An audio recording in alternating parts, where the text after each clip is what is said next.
ابلیس سے یہ فرمایا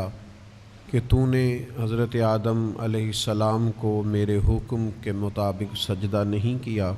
تو اب تو یہاں سے چلا جا، قیامت تک کے لیے تیرے اوپر لعنت ہے۔ تو شیطان کہنے لگا کہ مجھے مہلت دی جائے، تو اللہ تعالیٰ نے اسے ایک معینہ اور مقررہ وقت تک کے لیے مہلت دے دی۔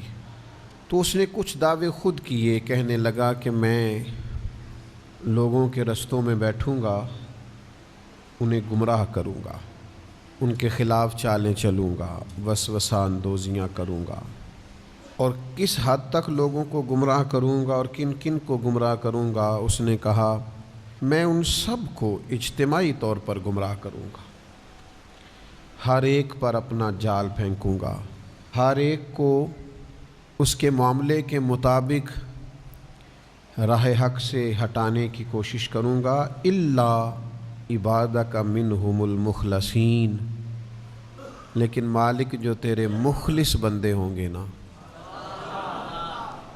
وہ میرے شر سے بچے رہیں گے۔ دنیا میں ہر طرف شیطانی وساوس پھیل چکے، چاروں جانب فتنے، گمراہ کرنے والی باتیں، گمراہ کرنے والے رستے، ہر طرف منفی باتوں کا زور، بری باتیں بھی لوگ اتنی مسجع، مکفّہ اور خوبصورت کر کے کرتے ہیں کہ بہت بڑے جھوٹے بھی سچے محسوس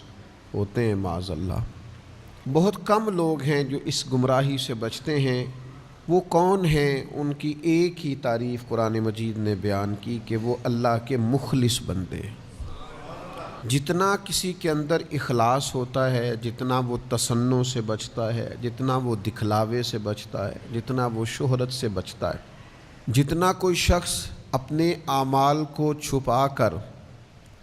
اپنی نیکی کو محض اپنے رب کریم کے لیے کرنے کی کوشش کرتا ہے، اتنا ہی زیادہ وہ شیطان کے داؤ سے بچتا ہے۔ آپ جتنا مخلص ہوتے جائیں گے، جتنا خالص ہوتے جائیں گے،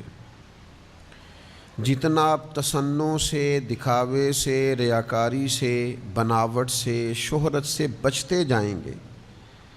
تو یہ مت سمجھیں کہ آپ ریاکاری سے بچ رہے ہیں، دکھاوے سے بچ رہے ہیں، شہرت سے بچ رہے ہیں، بلکہ سمجھیں کہ آپ شیطان سے بچ رہے ہیں۔ وہ مزین کر دے گا نگاہوں کے سامنے، وہ تعریف کو مزین کر دے گا، بار بار نفس کو تسکین ملے گی، بار بار آپ محسوس کریں گے کہ میری تعریف ہو رہی ہے اور ہونی چاہیے، میری خوشامد ہو رہی ہے اور ہونی چاہیے، لوگ میرے لیے کیا کیا مناقب کہہ رہے ہیں اور ہونے چاہیے۔ اللہ کی رضا کا حصول یہ اخلاص کے اعلیٰ ترین مقاصد